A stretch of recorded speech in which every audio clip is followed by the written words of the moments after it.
Okay. So, hello and thank you for this evening. My name is Cicely Reese.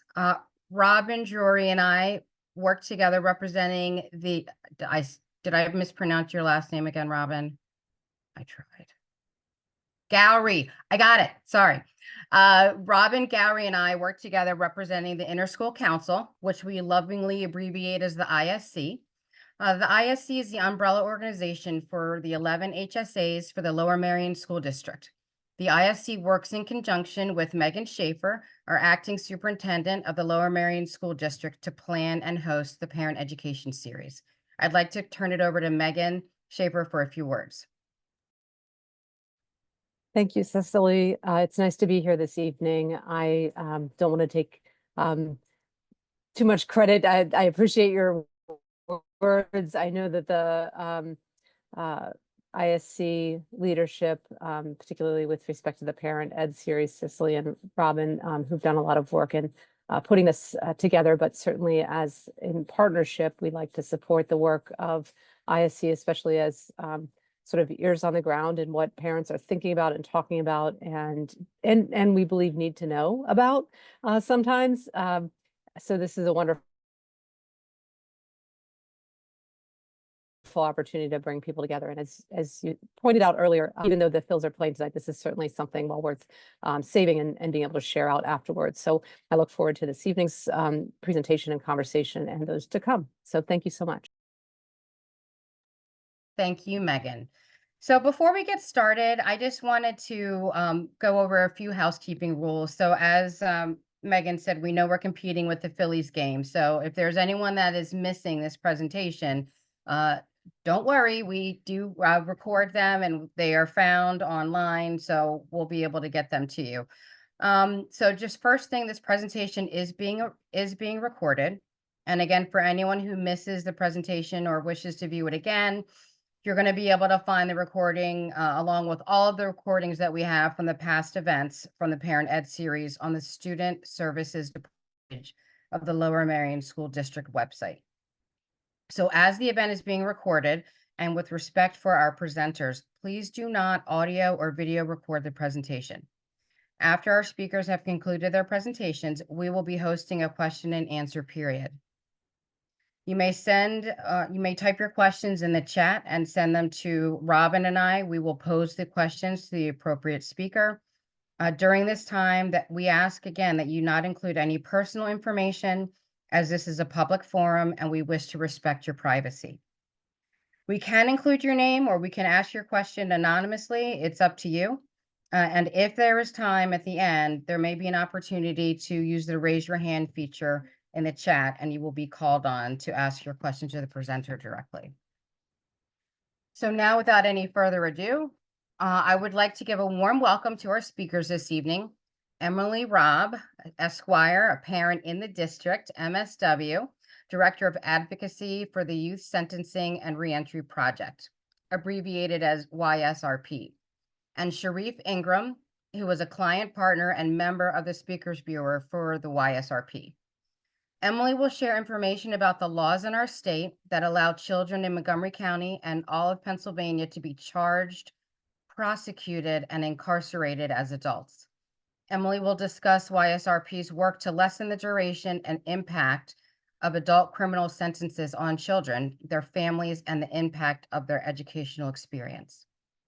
This presentation will also feature Sharif Ingram, a client partner and member of the Speakers Bureau for YSRP. Sharif will share his direct experience with incarceration as a child. He will also cover his journey from being charged criminally as a teenager, his decades-long incarceration, his resilience, and his successful transition back to the community. We are honored and humbled to have both Emily and Sharif with us this evening. Please welcome Emily and Sharif to our community. Thank you so much, Cicely.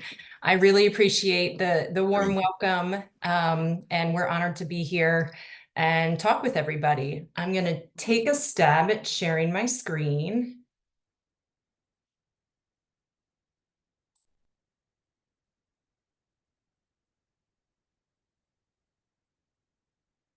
How's that work for everybody? Looks perfect. Great. Now I lost my notes.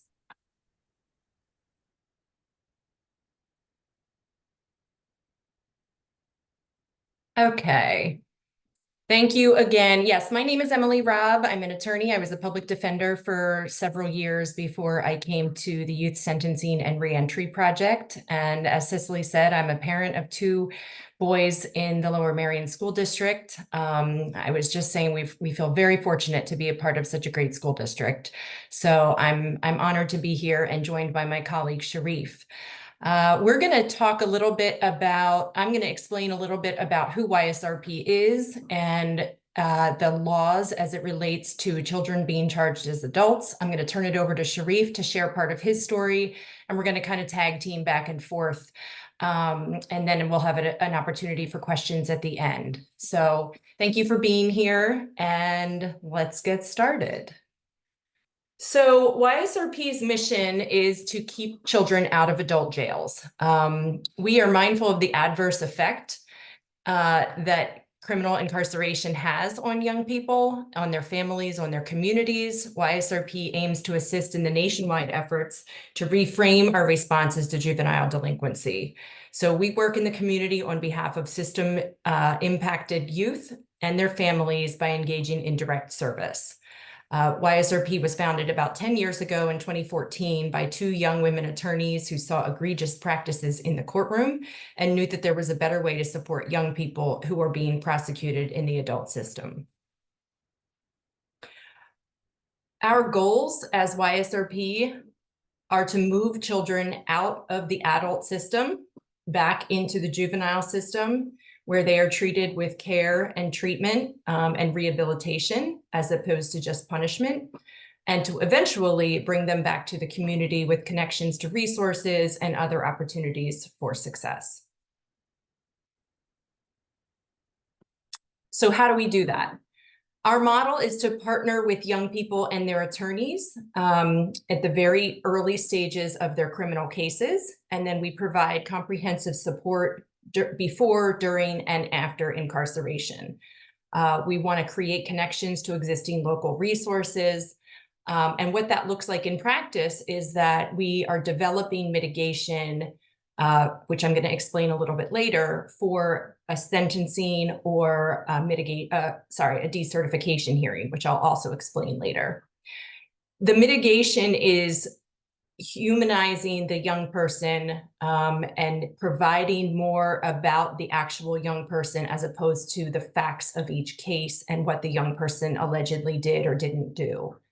And so we're trying to present a fuller picture of who this young person is and trying to give the court a reason to define that young person by more than just what the charges say that they did.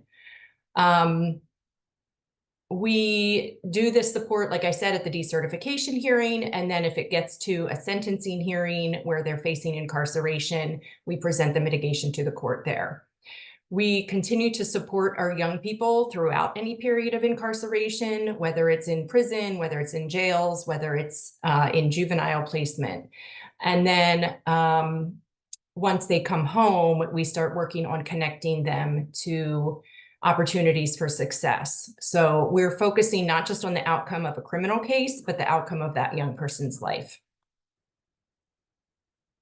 All right, so language matters to us. This is my little spiel about trying to use person-centered language, because we hear a lot of people talking about inmates and convicted felons. We try not to use that language since it's kind of othering, and we want to be more humanizing. The same applies with young people, right? Just as I've never referred to either of my sons as a juvenile, I wouldn't refer to my client partners as a juvenile, and definitely not as a delinquent. YSRP also has a policy arm, so we're working with stakeholders like the district attorney's office, other partner organizations to try to move legislation to end the prosecution of youth as adults, to keep youth out of adult prisons and jails, and to end the youth incarceration forever. I'm going to talk some numbers. So people might not understand, how does a child get charged as an adult? How frequently does this happen in Pennsylvania? Between 2017 and 2021, which is the most recent data that we have, over 2,200 young people, meaning under the age of 18, in Pennsylvania were charged as adults, with an average of about 450 people charged as adults each year. So that means 450 teenagers under the age of 18 potentially being incarcerated, facing adult consequences, going through the adult criminal justice system. In Montgomery County, there were about 60 youth who were charged as adults in that same 4-year period. More than 2/3 of cases that were directly filed into the adult system were either dismissed, withdrawn, or decertified to juvenile court. Less than 1/4 of those cases were actually prosecuted as adults.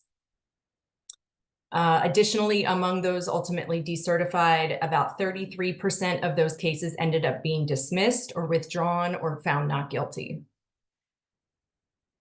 And finally, more than half of the direct file cases that were decertified were ultimately expunged. So there was a reason that I share all this information with you.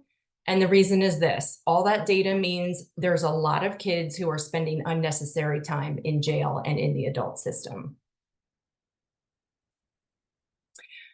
I think I don't probably have to tell this group this, but our work is rooted in racial justice. The numbers, again, don't lie. 82% of youth tried as adults in the United States are children of color. In Philadelphia, the number is much, much higher and closer to 90%. I actually suspect that that 90% is a low number. I think in all my time doing this work, I've had maybe 1 or 2 white kids. Everybody else is a person of color. So in Pennsylvania, and this is not just Philadelphia area, but all of Pennsylvania, 62% of young people charged as adults are Black youth, despite being only 14% of the Pennsylvania population. Even though youth incarceration is down dramatically, and please hear me when I say crime is down, it's a very good thing. I think there's a big misperception out there that crime is actually up, but it's going down after COVID, which is fantastic. But despite that, there are deep racial disparities that still exist in our system. And finally, the last number is Black youth are sentenced to life without parole, meaning going to jail for the rest of their life as teenagers at a rate that is 10 times higher than that of white youth.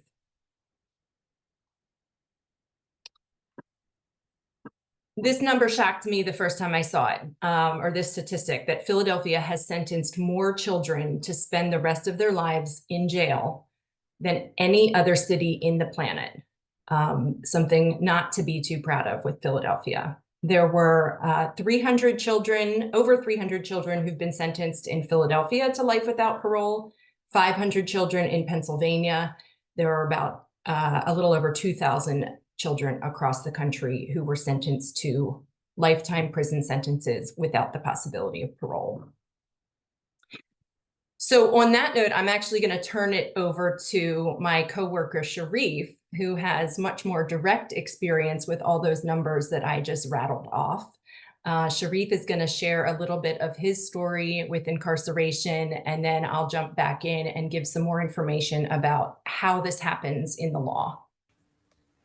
Sharif, go for it. Yeah, thank you, Emily. Thanks for, I appreciate being a part of this discussion. I've had discussions at different, high schools and things of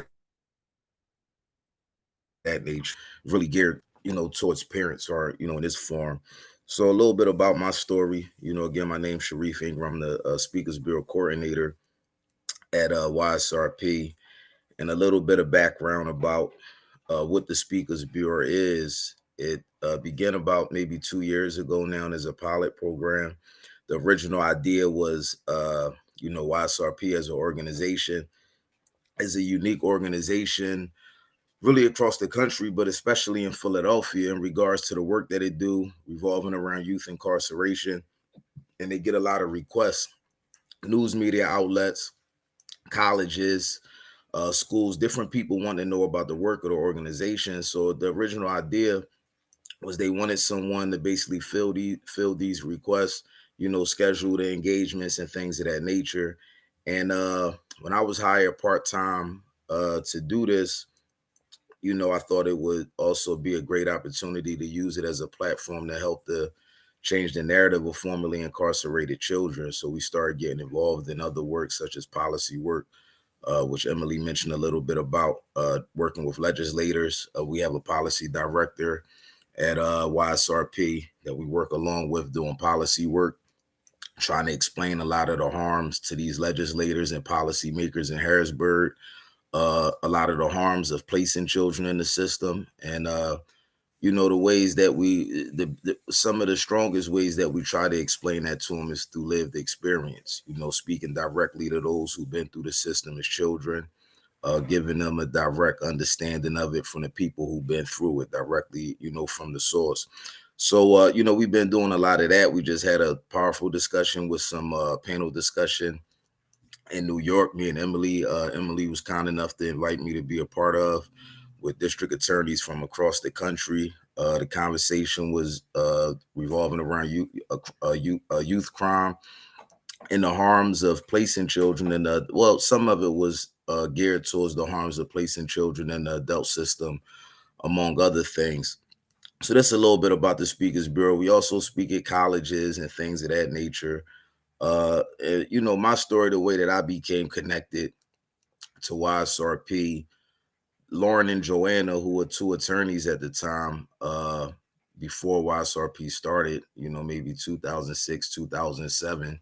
I was a child myself, serving life without parole. I was sentenced to mandatory life without parole at age 15. And I was arrested at age 15. I was sentenced to life without parole at age 16. And maybe about 10 years into my sentence, my mother and my sister was real big advocates of mine.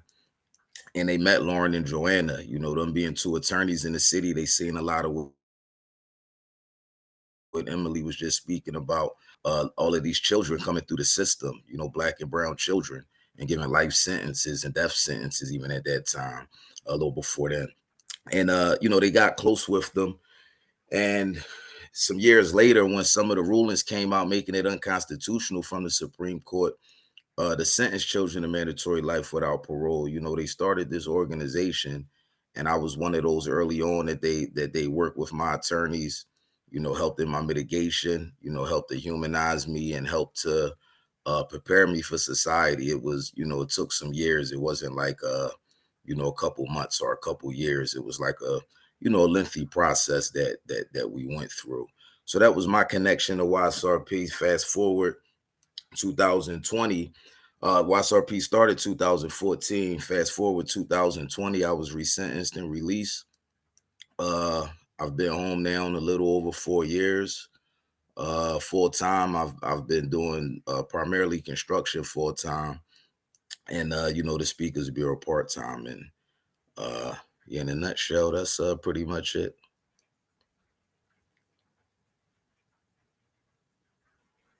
Thanks so much, Sharif. Sorry, I couldn't find my unmute button. We're going to swing back to Sharif in a few minutes. I'm going to go into a little bit more about the law, and then we'll ask Sharif more about his education experience and how his experience with going through the justice system. All right. So I want to make sure, am I showing the right screen, the law in general? Everybody can see that? Awesome. Yes. All right, so in Pennsylvania, there is a law, we call it the direct file law, that allows young people to be charged as adults. Children as young as 10 years old can be charged, prosecuted, and incarcerated as adults. And so what the law says is that if anybody up to the age or down to the age of 10, up to the age of 17, if you're charged with a homicide, you're automatically charged as an adult. Children between the ages of 15 and 17 who are alleged to have committed a felony of the first degree that involves a deadly weapon are also automatically charged as adults. And so what that means in practice is that they're very serious charges that the young people are facing.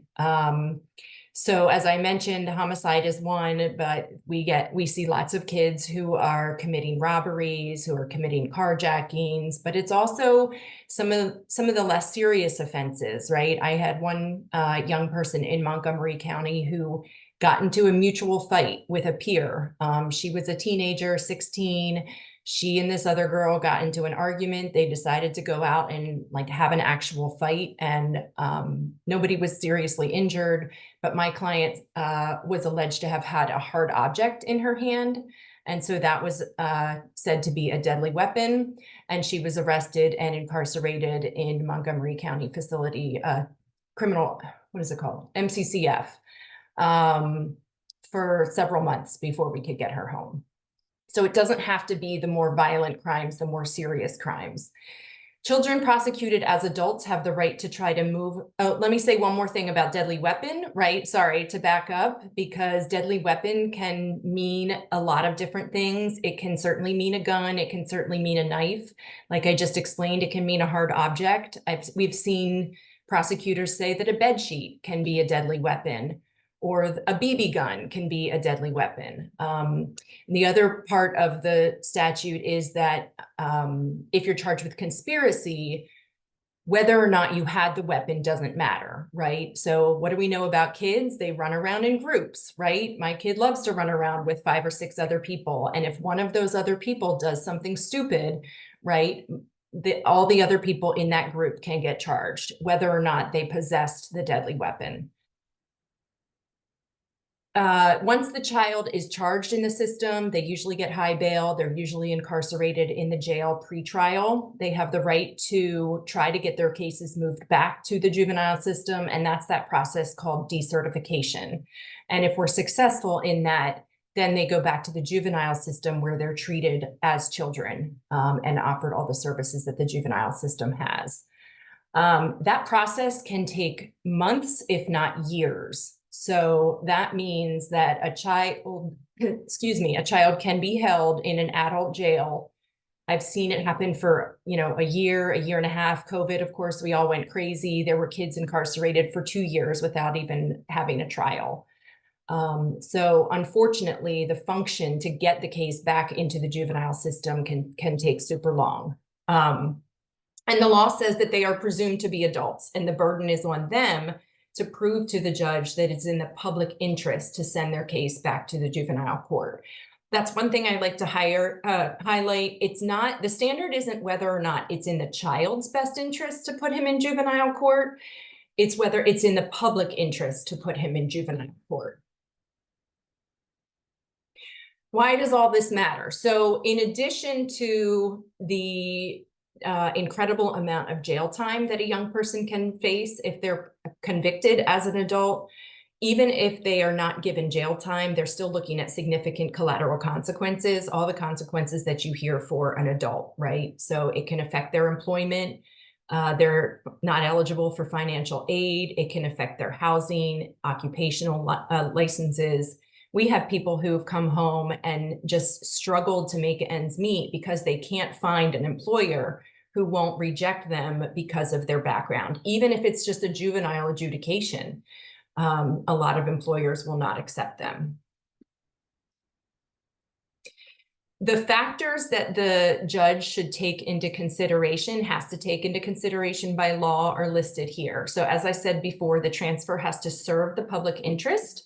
And then the statute actually outlines what factors the judge has to look at. So as you can imagine, it's how serious is the case, right? A murder is certainly a lot different than, like I described before, a fight amongst friends or an aggravated assault.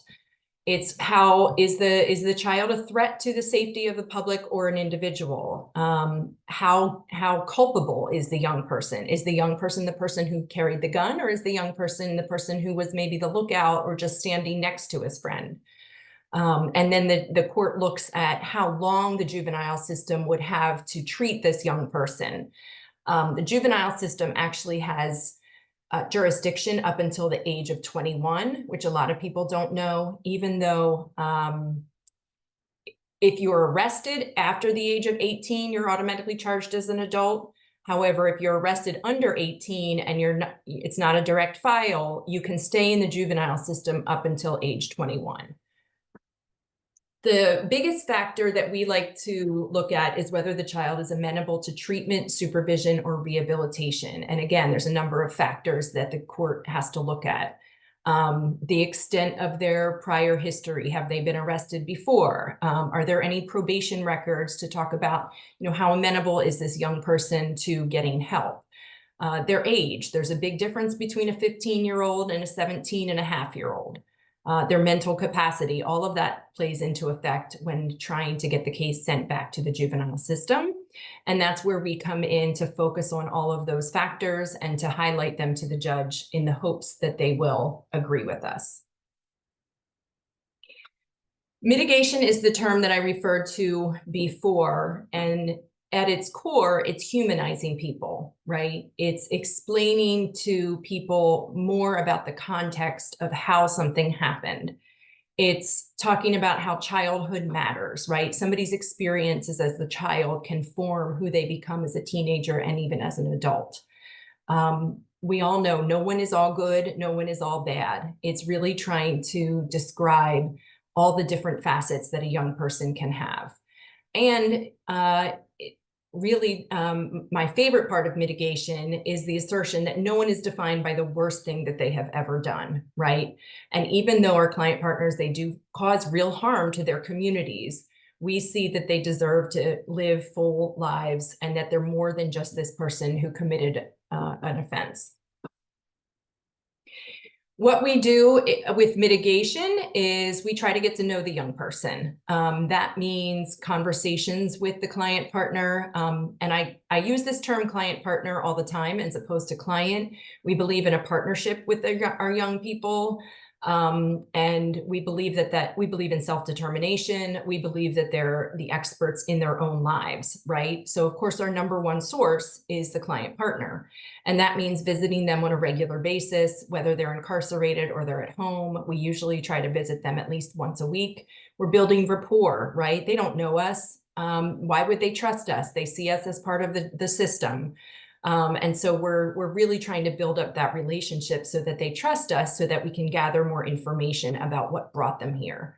We're also talking to family members. We're talking to teachers. Teachers are amazing when it comes to presenting mitigation because they see the child every day. They see their struggles with the education system and their behavioral challenges. We're talking to probation officers, coaches, just trying to get a better sense of who the young person is, because all these people know this person way better than I do, and definitely way better than the judge does. We're also gathering records. So birth certificates, hospital records, education records are huge. Any hospitalizations or mental health records that the young person might have.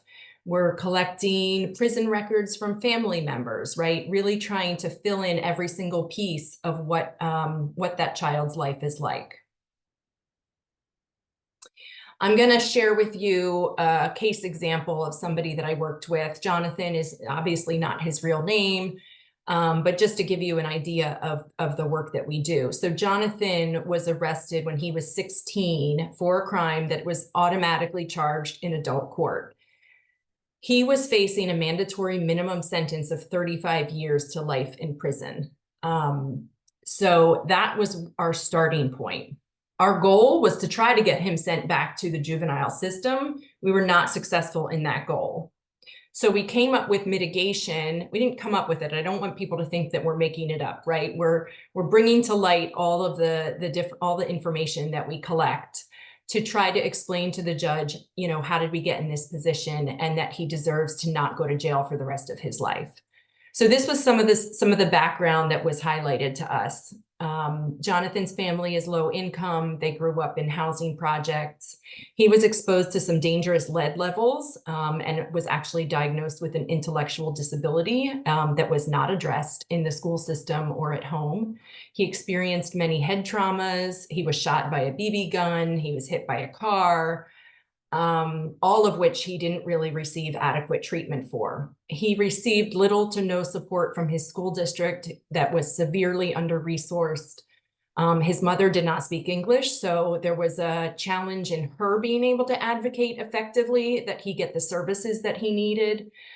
And then he grew up in a community where he witnessed a lot of violence, right? So he witnessed his first murder when he was only 10 years old. So lots of trauma in this child's background. We don't define kids by all the trauma and the terrible things that happen to them. While it's relevant, we also like to be strengths-based. So also in our mitigation reports, we're trying to highlight the strengths that he has. For example, his resilience, right? He survived all of this trauma and challenges, and still like had this desire to succeed, right? He was very goal oriented. He had dreams of going to college one day.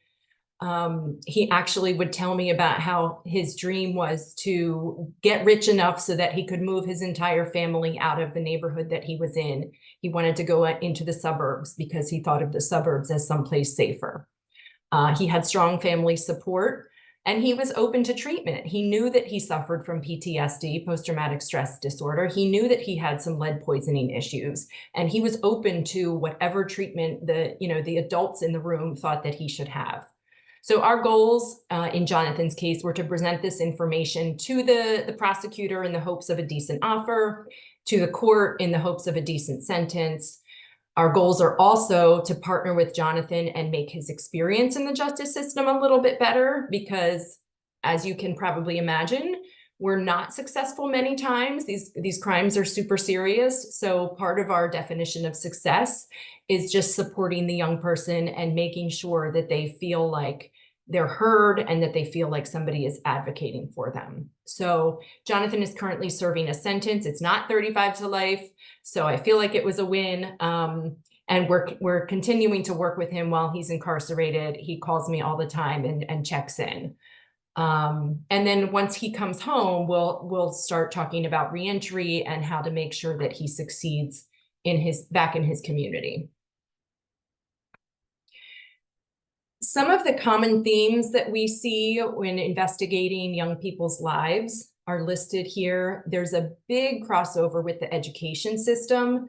And I do think it's a result of the education systems just being overburdened and under-resourced. But it is extremely common. Almost every single one of our client partners is a child of color in the public school system. Almost every one of them has an IEP, and almost every one of them is not getting their IEP needs met.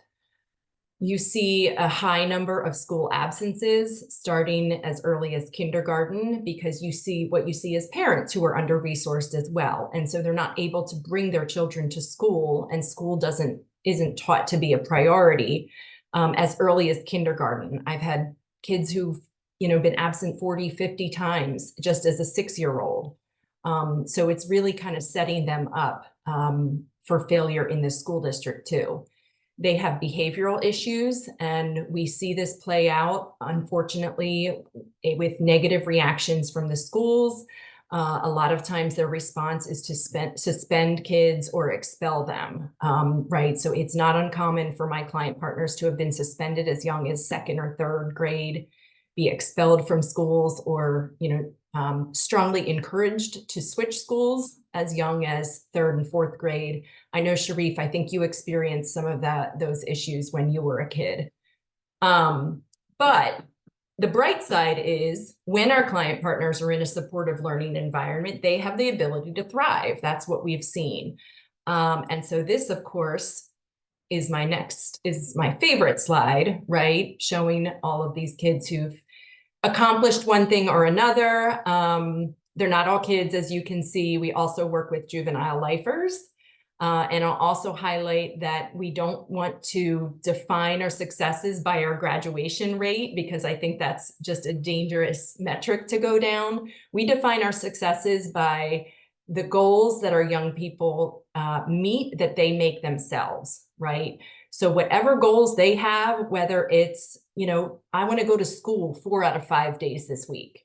That's a goal. That's a win for us. I want to go to a vocational school, or, I want to do my homework every day, or, join a basketball team. Those are the goals that we're really encouraging people to make.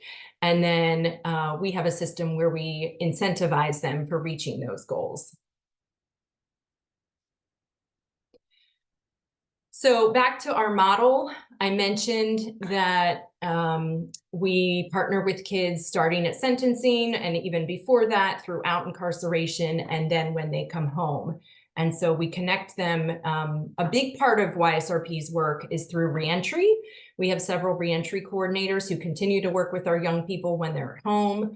Our model is that our partnership never ends, or rather it ends when the young person wants it to. They can continue to get support from us for as long as they want, as long as it's necessary. We have client partners who've been with us for almost 10 years since we started. And it's really great to see some of them, especially like Sharif, for example, who's coming around and now working with us, and really a leader in his community. All right, where we stand today. The United States is the only country in the world that allows children to be incarcerated for life. And just a caveat, it is still legal to sentence young people to life in prison without parole. The law changed a few years ago, and this is what Sharif was alluding to say that it's unconstitutional for mandatory automatic life without parole. But it is still optional. If a judge wants to sentence a young person to life without parole, they can. They just have to give a reason for it. After those decisions, Miller and Montgomery were the Supreme Court decisions that allowed people like Sharif to have the opportunity to come home.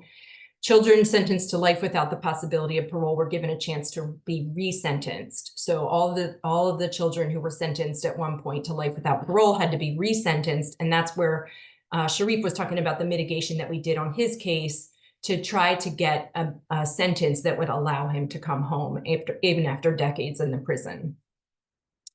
So in 2016, many of these juvenile lifers returned home or started to return home. They're still slowly coming home.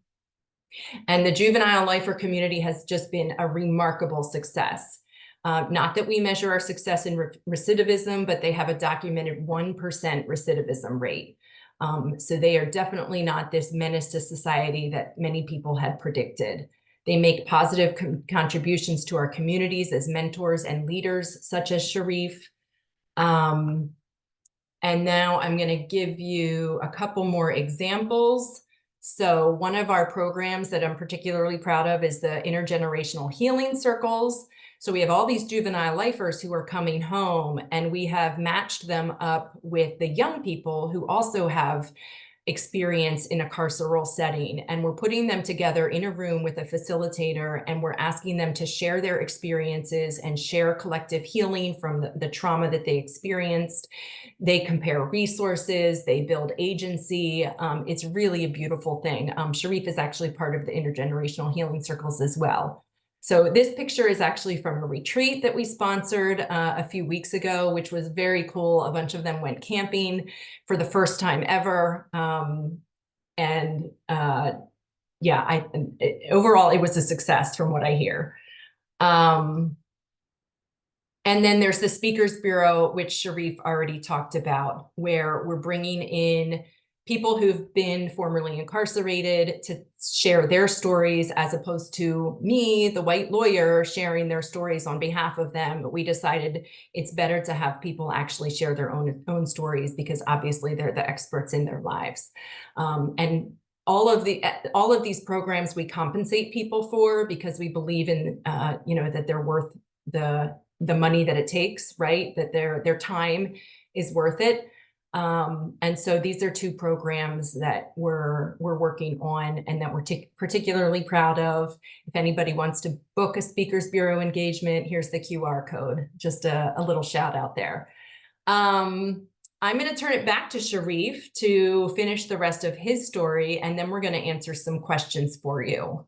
So Sharif and his beautiful picture, I'll turn it back to you. All right, thanks, Emily.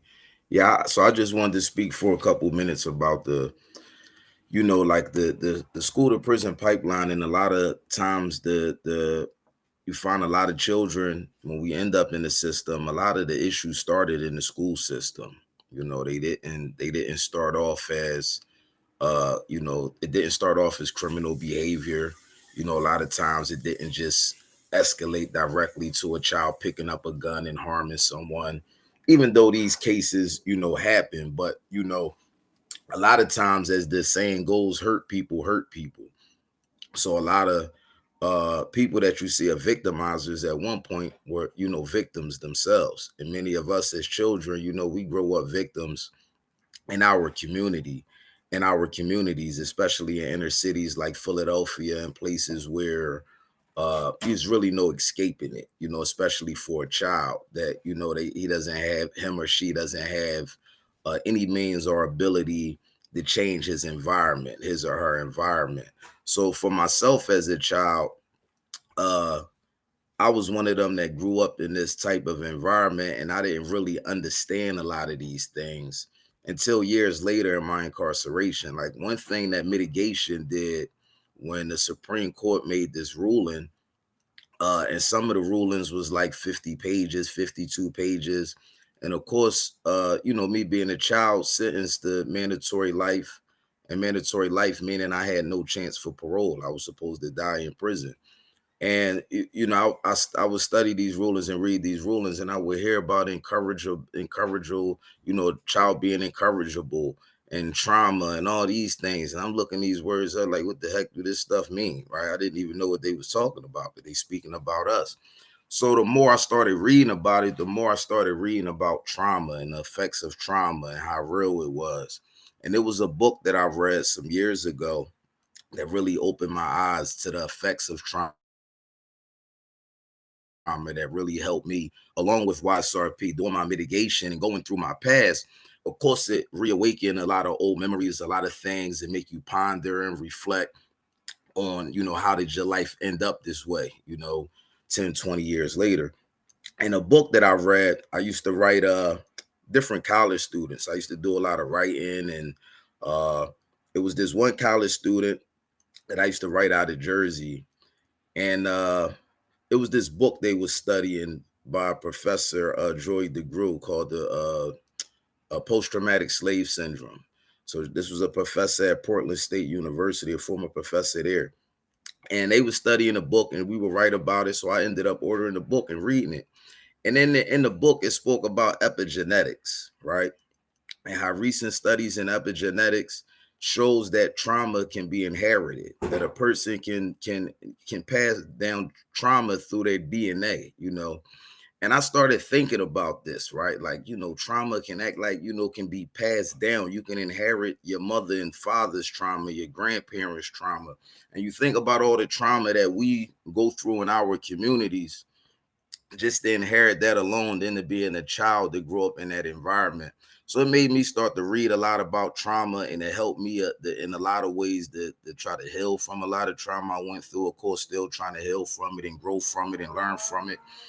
But one thing I realized is my mother, even though she didn't fully probably understand trauma and all of that to that level, she knew that I was going through some things because it started in the school system, right? So prior to, maybe from the time of maybe pre-K all the way until maybe fifth grade, I never got in trouble in school, never got suspended, got A's and B's. All the teachers loved me. My sister had a lot of the teachers before me. They didn't have any problems with her. And I started experiencing a lot of traumatic events. My father died when I was 8. My 2 cousins was killed when I was 9. I witnessed my first homicide when I was 11 or 12. Right after that, 4 of my friends were murdered. They found their body in the Schuylkill River in Philly.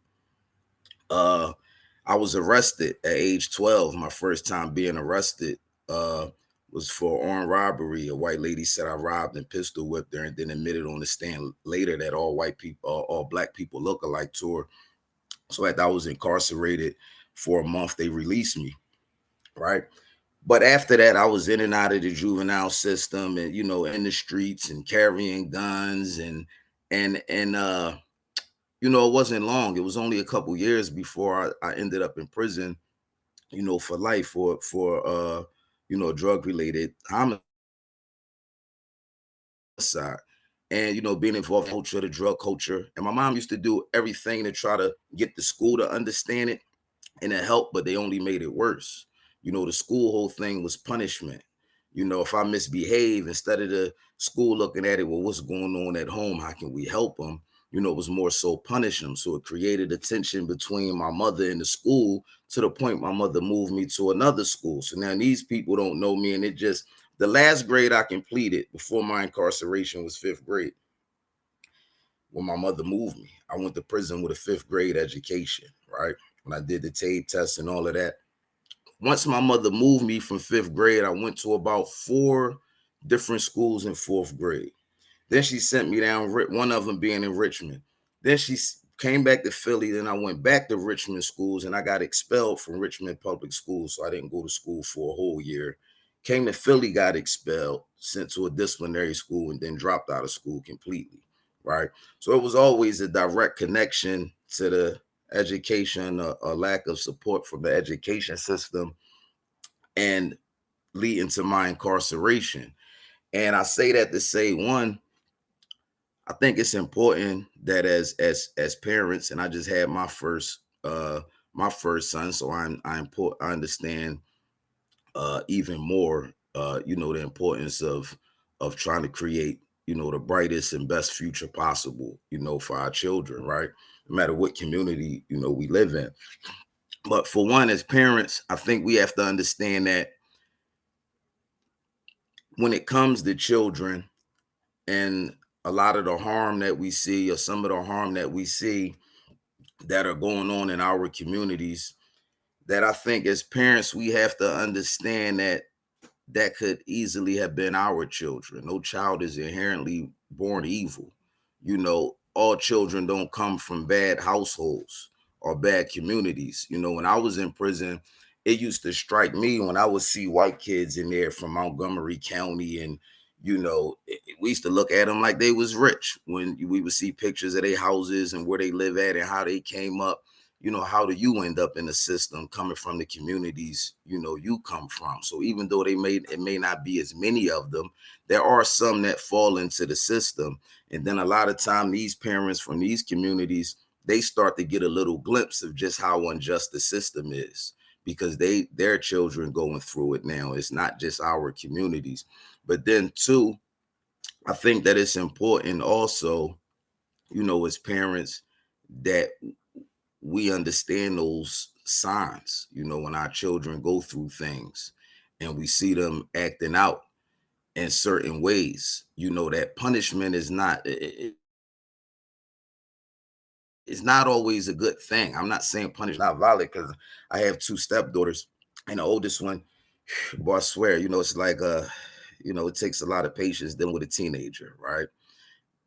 But I think that with with like children in our communities, like, we have to understand, one, they're crying for help. They're coming up. And when I was coming up as a child, all of the trauma and all of the things that I was going through, right, it was traumatic, don't get me wrong. Nowadays, these kids is really no escape, even in some of these places that used to be the suburbs in Delaware County, like Upper Darby and Yaden, and these school districts, right? And there's really no escaping it. And I watched a preview of a documentary that's about to come out soon with some former juvenile lifers. And one of them in this documentary mentioned how he didn't start gravitating towards the streets until he was removed from a certain school where all of his friends was at. And once he was placed in this other school in a different neighborhood, that's when he started getting in trouble. So there's so many direct connections to the school system, where I think that as like any of us that work with youth, whether education system or what have you, right? I think that it's important that we understand how much we play a role in cultivating that child, right? And when I speak about punishment not always being a good thing, I'll use as an example when I first, my wife first moved out here in Delaware County, and us being really the only Muslims around here, right?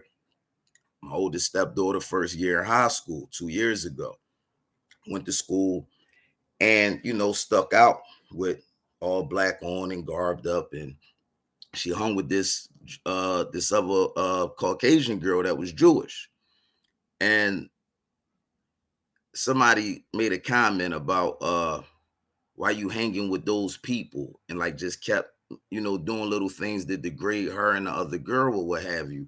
And I went up to the school and I asked I spoke to the vice principal and I asked him to bring the child parents, but they didn't for some reason bring them. But their first reaction was, well, we're going to suspend them. We already told them. I said, no, I don't want you to suspend them. What is that going to solve?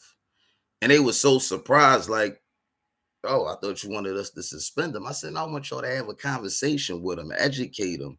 There's something not being taught in the home for this child to come home, to come to school, and bother her and say these things that it's something in the home that's not right. He need to be educated and for it to be corrected. Now, if you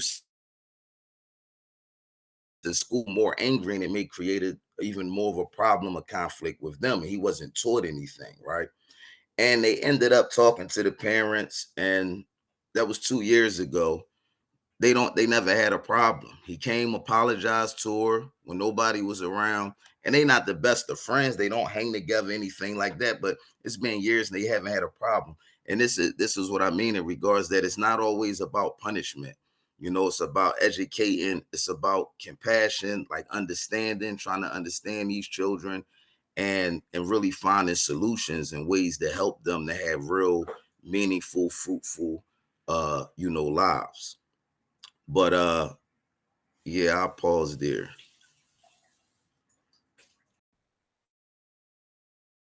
Thanks, Sharif. We're happy to take some questions now. Otherwise, I could ask Sharif a couple of questions that I'm kind of curious about as far as his experience goes with the school and going to prison at the age of 15. But how about if why don't we check in and see if other folks have questions first? And if none, that's fine too. Hi, if you would like to, hi, I'm Robin Gowrie. If you would like to post your questions in the chat, we will read them for you. And I want to remind you again that this is taped, so we want to keep any kind of personal personal information that can identify you off out of those questions. Thanks. So, Robin, I do have a question that was sent to me. The question is, when children are held before trial, can they be eligible for bail? Yes, usually. Their bails are usually incredibly high, that are, no adult would be able to meet, much less a child, right? And so my perspective is you're treating this person as an adult, so therefore you should not take their parents' income into consideration in what bail should be set, right? So you should take into consideration the fact that the child is 15, 16, 17. Bail is set to prevent people from fleeing, right? It's not meant to keep people locked up, theoretically. However, the bails that we see are incredibly high, that no 15, 16, 17-year-old would ever be able to meet. And so most of the time with these charges and they're serious charges, but the bail is set so high, so incredibly high, they can't meet it. May I ask a follow-up to that question, Emily? Mm-hmm. So, yeah, thank you for that response. And what you said is a good point. Like, the bail is not supposed to be set to keep them incarcerated, and they should not be taking their parents' income into consideration because they're being charged as an adult. So is that conversation, or, can an attorney object and use that as, have you have you or do you know of anyone that's actually used those two facts that you just said and been successful at, negotiating the bail? It's an argument that an attorney can certainly make. But even if, I mean, we're talking hundreds of thousands of dollars. So even if a judge cuts it in half, right, there's no way that the young person can make that bail. And 9 times out of 10, the parents can't either, because we're talking about a population that is coming from an under-resourced community. So no, unfortunately, it's not successful. Now, every once in a while, there's a law that says you can petition to have the court send somebody home on house arrest once they've been incarcerated for 6 months. But A, that's 6 months later. And B, it's very rare that that gets granted. So sorry, one last question. Do you see have there been instances where the children were not of color, and are they getting the same bail? And I do you see the disparities? Yeah, I think the disparities are definitely there. I honestly, because I work in the Philadelphia area, and this is a sad fact, I don't have any white clients. The racism is real. Thank you. So there was a slide talking about the number of cases, including 300 plus children charged as adults in Philadelphia and about 2,000 in the United States total. Why is it so high in Philadelphia? That's a good question. I don't know that I know the answer to that. Sharif, do you know? Yeah, well, Philadelphia has always been known as a very oppressive state in regards to the criminal justice system in general. So a lot of that, you look at the policies of Lynn Abraham, who was the district attorney in Philadelphia, and continue on with Seth Williams. And you find a lot of these convictions being overturned from the Lynn Abraham administration, where they was using like a lot of, they was just trying to clear cases, whether he was innocent, whether he was guilty, whether he was the shooter. And our communities, the war on drugs and a lot of, things before that, our communities in Philadelphia were some of the most police communities. So even when it come to those serving life without parole sentences as adults, I believe Pennsylvania either had the highest number or the second. I believe it's the highest states that have adults serving life without parole, life sentences without any chance of parole. Now, in regards to, the policies on juveniles being charged as adult, it was a movement that was going on across the country. The whole super predator movement of the 90s is what really escalated the numbers. Like you look in the 80s, like 87, I believe, 87, 88, Pennsylvania only had 7 state prisons. And one of them was a woman facility, Muncie, right? And it was around like 7 to 8,000, 7,500 prisoners. Fast forward 10, 11 years later, when I went to prison, the prison population was over 40, 44, 45,000. And they had around 26 or 28 state prisons, And a lot of this was the war on drugs. A lot of it was other things. Now, as far as the definitive answer as the why, one particular reason as the why Philadelphia had the most numbers, the one reason I could give you is that, Philly has some of the most oppressive people in position of power. And we had some of the most police communities and a lot of corruption. That we have a DA now that's overturning some of these cases of corruption, corrupt officers that was using a lot of illegal tactics and things of that nature. But yeah, in the number 500, it was over 500. Some of the numbers say that Pennsylvania, it was, those are more moderate numbers. And in regards to Philly being 300, it was more like 350 or more in Philly. So it was more than just 3. It was like 3 and some change, like pushing, closer to 360 or somewhere around there. Uh, but yeah, I mean, these are some of the things that we're trying to work on and trying to, bring exposure to. And I don't really have a clear cut answer, as the Here's a fun fact that actually, sorry to interrupt, that I actually just learned the other day. The whole super predator term, which people might remember from the 90s, that's actually when the direct file statute came into play in Pennsylvania and created this ability to charge children as adults. That super predator term that was totally unvalidated was coined by a professor at Penn.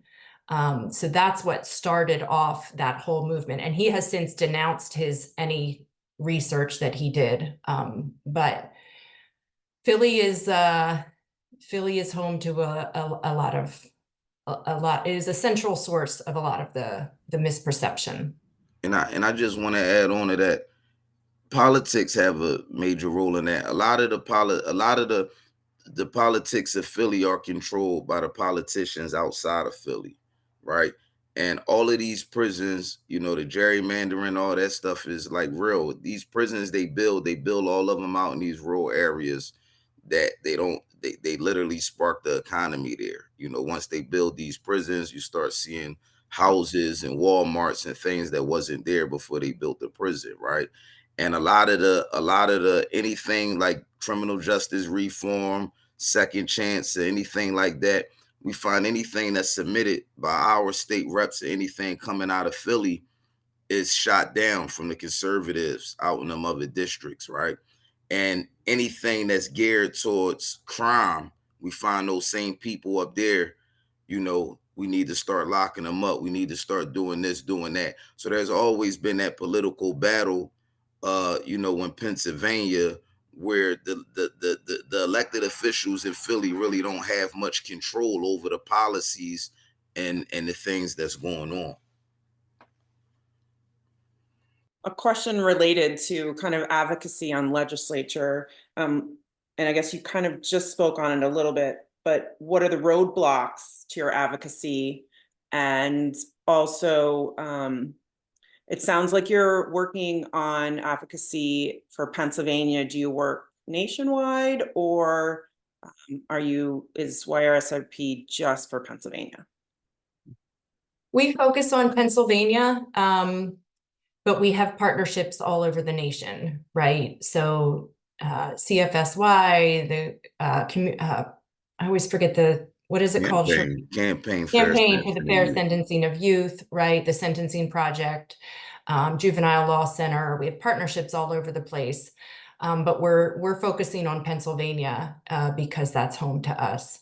And so our policy director, Margot Isman, is constantly talking with legislators, introducing them to people like Sharif, trying to really convince them that people don't need lengthy jail sentences to be, quote, rehabilitated, right? And Sharif is living proof of that. The barriers are that, as I said before, and we don't try to hide this, the harm that our client partners commit is real. I mean, they're doing real damage to the communities. And as Sharif said, there are people who have been harmed. And so it's real hard to get legislators to understand that, yes, this person is only 15 and we believe he should be treated as a 15-year-old, yet he is the reason that another family is suffering right now. So that's a real challenge.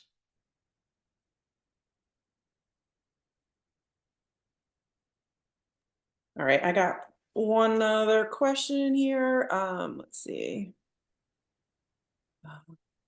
It says to Sharif, thank you so much for sharing your powerful story. What do you find most difficult about your reentry? Yeah, I get that. I get asked that question a lot, and it always goes back and forth between one of three things. I mean, relationships, employment, and housing. Since I've been home, those are like the three biggest things that continue to struggle with housing because, I'm a convicted felon. And whenever I apply, like when I was trying to rent, they would see my background. I would get denied like certain communities. I noticed like Montgomery County, Delaware County, like Philly, of course, I could probably rent anywhere. But I found that, that discrimination was real with that. With employment, I was fortunate when I came home.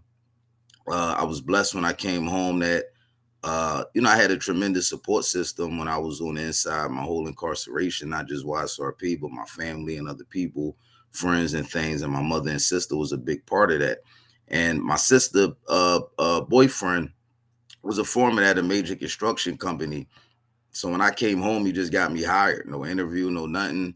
I just showed up to work and act like I knew what was going on and just blended in. And I was making good money. So I thought that I would be able to, get housing and all of that with no problem. That didn't happen. Then when I got laid off from that job, my first winter home, and I went and started applying for other jobs. I got a job at a warehouse in Walmart warehouse. And then when my background came back, they fired me before I started. I had got a job with True Green, a lawn fertilization company. Hired me and fired me after I did my physical and all of that, drug tests. And it just was a struggle. So those are some examples with that. You know with relationships, I mean, I've been married, this is actually my second time married, even though I've only been home 4 years. But I've been married a couple years now, and it's difficult, being it's a beautiful thing, don't get me wrong. I wouldn't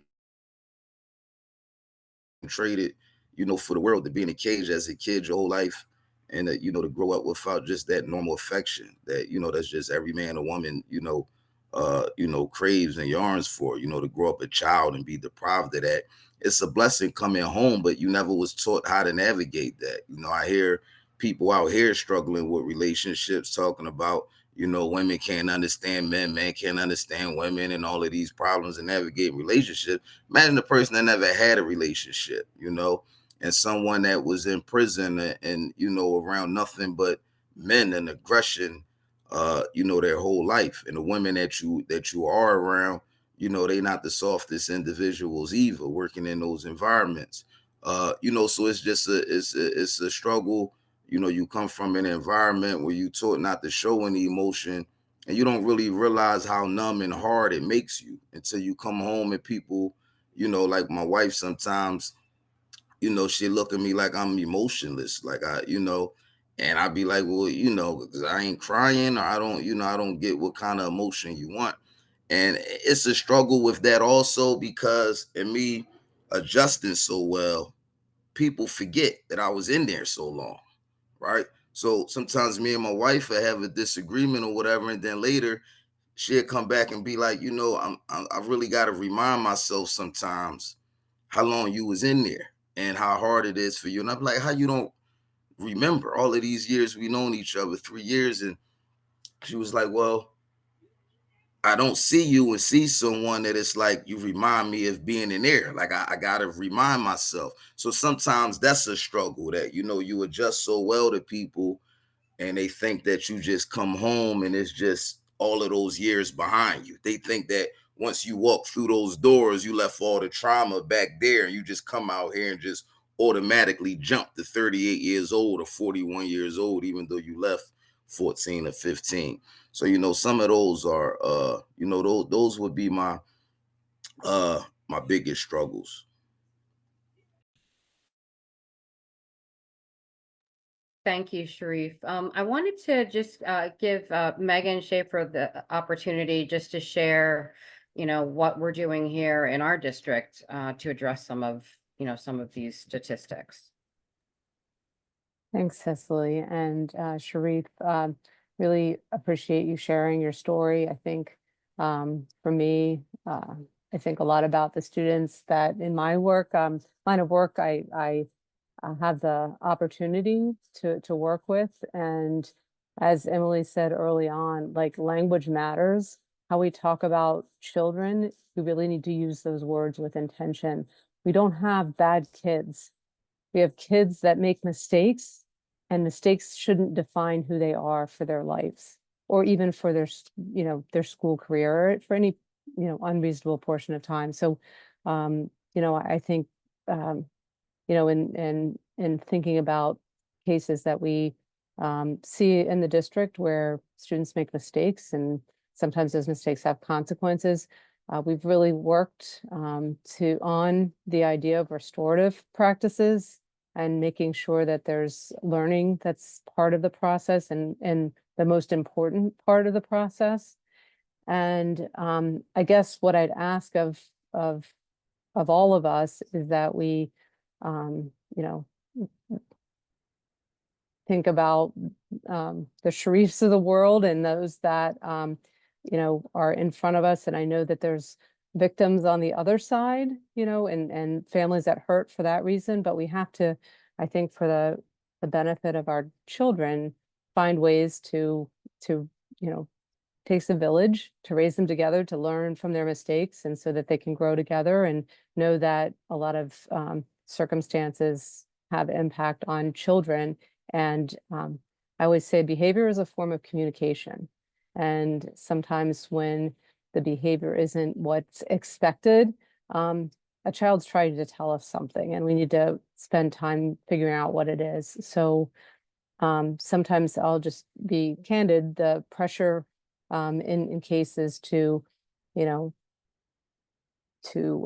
blame someone, or make a child, suspend a child because of what happened, is great. And that can be, a factor that we have to deal with in the school environment. But I hope that maybe we can learn as a community from this conversation that sometimes we can all take a step back and really think about the fact that we're dealing with children who should have all the opportunity in the world to learn, even when they're not making the best choices. So again, thank you for your sharing your story.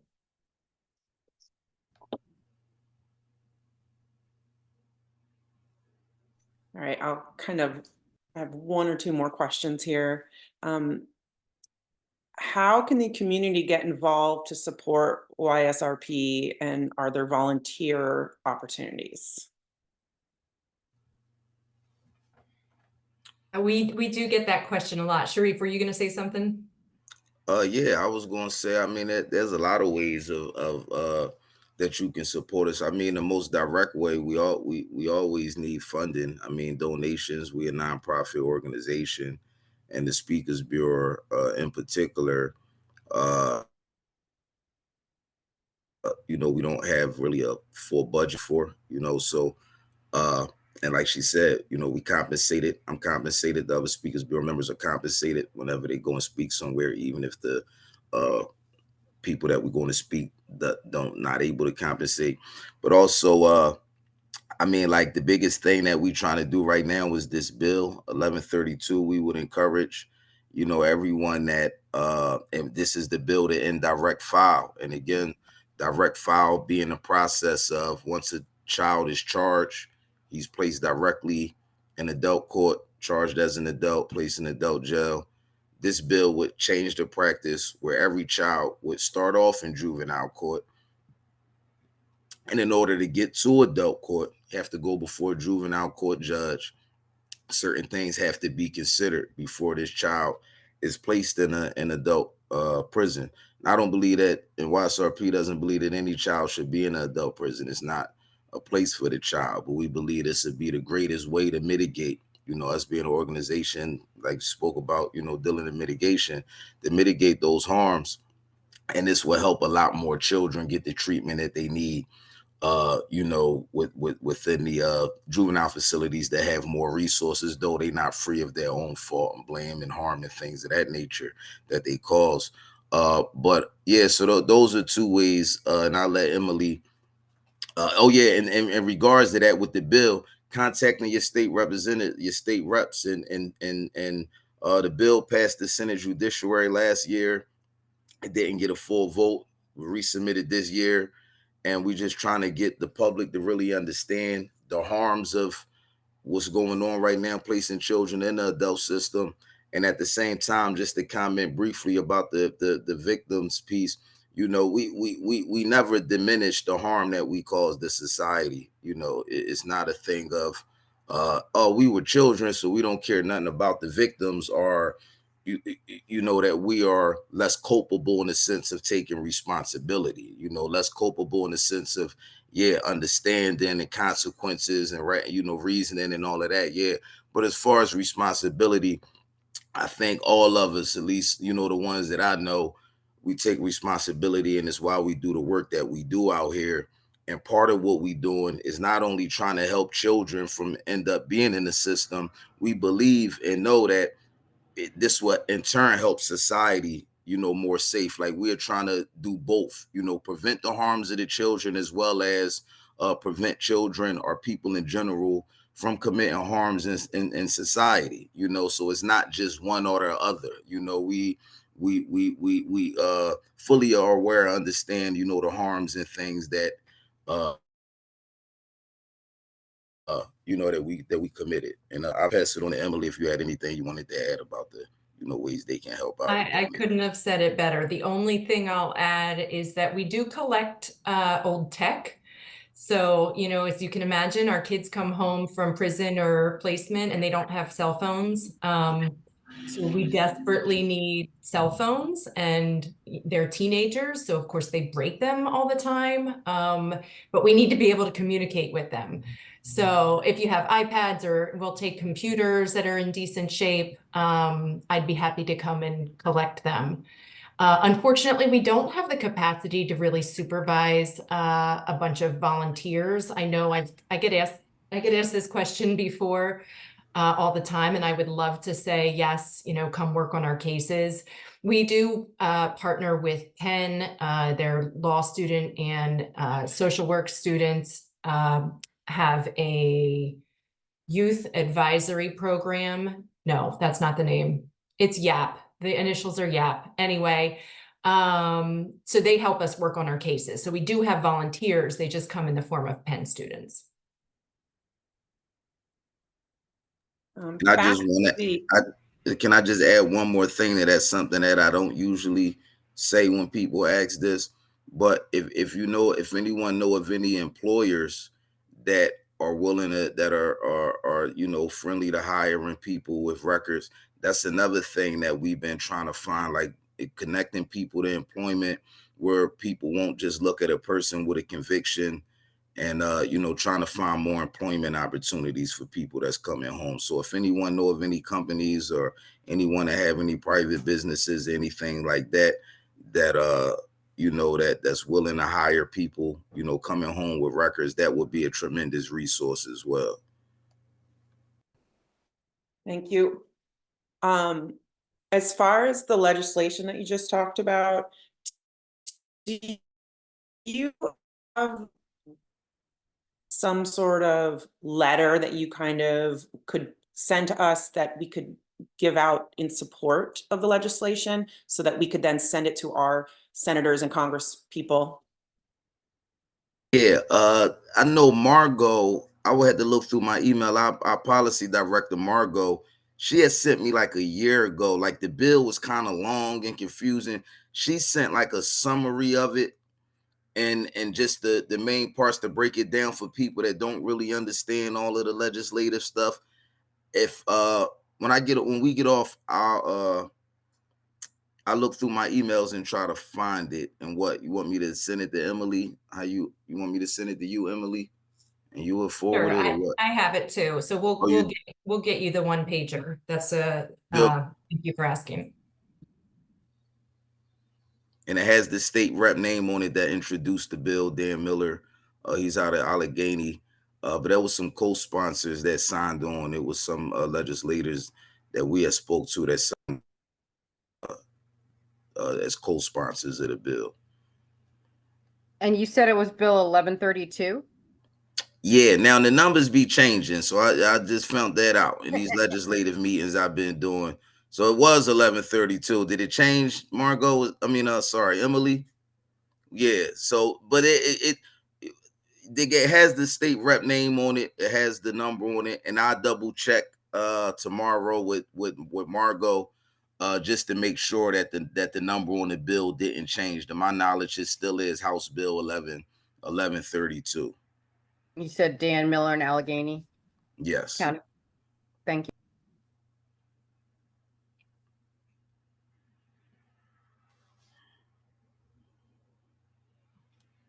Robin, do you see any other questions that are in the chat to us?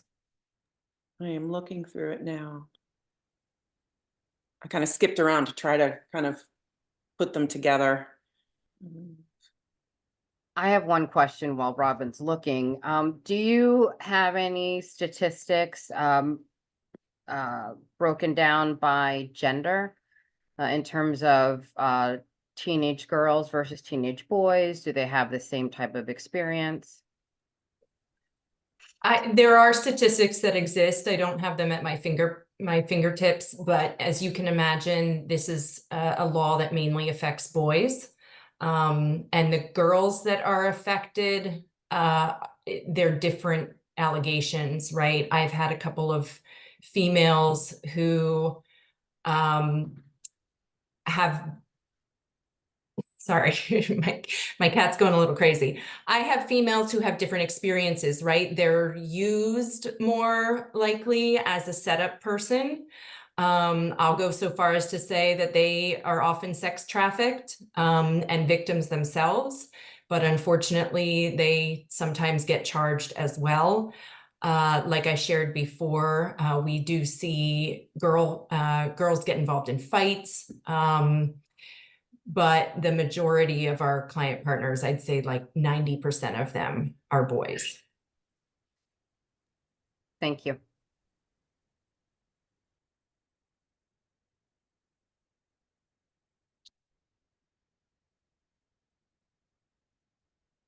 I don't see any other questions right now. Cicely, do you have any other questions? Let me just take a little peek. Look, I've got so much going on over here.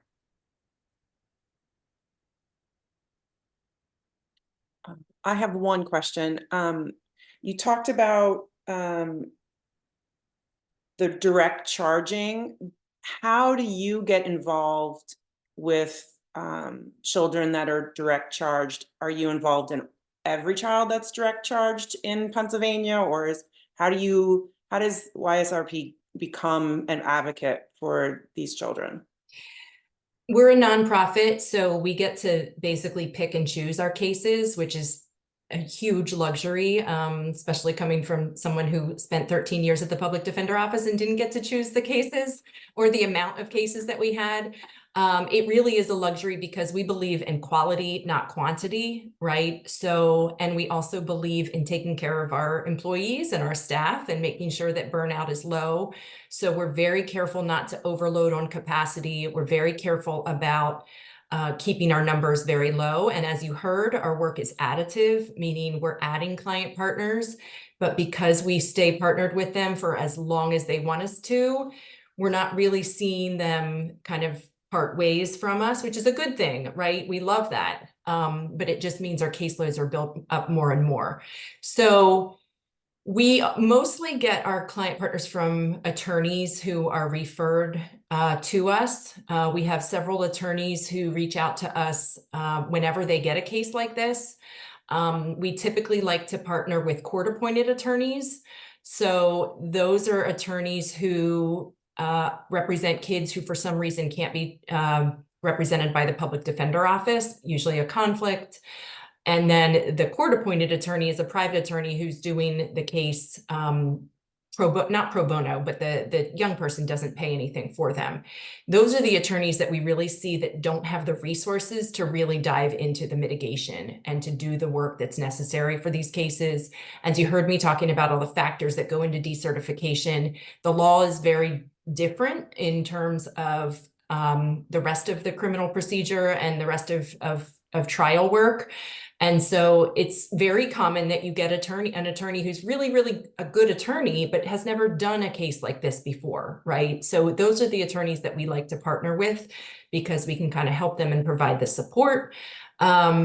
We do partner with the Montgomery County Public Defender Office. We think they're wonderful. They do a great job on these cases, but again, they don't necessarily have all the resources to develop all these mitigation reports and stay connected with the young people long term.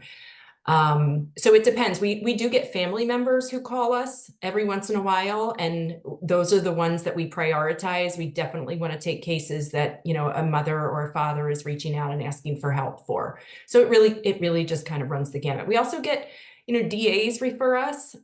We've had judges refer us, you know, on cases that they see that could use a little bit more work.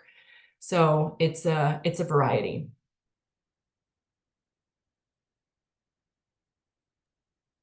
Thank you so much for that. Sorry, kids coming home.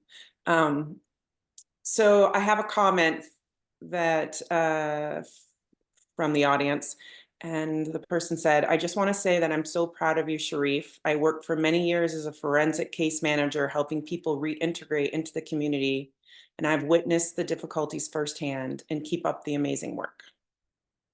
Thank you. I appreciate that. Thank you. Right. I echo those comments. I just want to say thank you to both Emily and Sharif. This has been eye-opening, inspiring, maddening, you know, all of those adjectives. But thank you so much for the work that you both do and for sharing, you know, just sharing your stories. And I want to also thank our audience, our other families that are here tonight, and also let everybody know, just a reminder, that this was taped and it will be on the Student Services Department page for the Lower Merion School District. So again, thank you. And our next Parent Education Series program will be on November 6th, and that will be on financial literacy. So again, thank you so much for joining us. And I'm going to stop the video, and also wanted to thank Megan Schaefer, our acting superintendent, for being here, for your partnership, for your leadership, and we very much appreciate you. Thank you so Thank much for having us. Yeah, likewise. Thank you. It was a pleasure. I appreciate being part of the discussion.